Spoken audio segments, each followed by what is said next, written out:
तुला का सांगितलं की तिसरं करत बसला की आज आलतो रानात, म्हटलं तासभर थांबायचं आणि जायचं घरला. त्यात मामीने डबा पण घेतला होता, म्हणले रानात जेऊया आपण. कारण कामाच्या आधी जरा जेवलो की म्हणजे कसं काम होतंय नीट आपलं. रानात येऊन तुम्ही खरडा भाकरी जरी खाल्लं तरी ती गोडच लागते. हा, आता मला आजचं काम काय होतं माहिती का, रानात आहे ना आपल्या पाणी पाजायचं होतं आज. त्यासाठी चेंबर चालू करायला आलतो इकडं. बघूच तर पाट पाण्याने भरली, पण ते खाली आपण गहू टाकलं ते सुद्धा पाण्यात न दिसत होतं. एका साईडने फोडायचं आणि ती त्या दाऱ्याला लाव.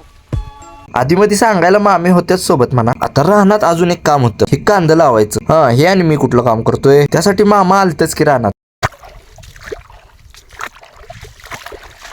तुला का सांगितलं की तिसरं करत बसला की ती आपली काम करण्याची पद्धतच आहे, कारण त्याशिवाय आपलं काम नीट होतच नाही ना. मी आपलं सावलीत जाऊन बसलेलो, कारण कधी हे पाणी शेवटपर्यंत जाते म्हणून. एकदा का ती पूर्ण सरी भरली की नाही पाण्याने, असा वाळा पाला ठेवायचा त्या सरीत. ज्या 4 सरीला पाणी पाजवणार आहे तिथली पहिली सरी फोडायची आणि पाणी सोडायचं तिथं. आता राहिलेलं काम मामा करणार होते म्हणल्यावर तिथनं मी पहिला सटकलो. दुसरं काम लागायला वेळ लागत नाही.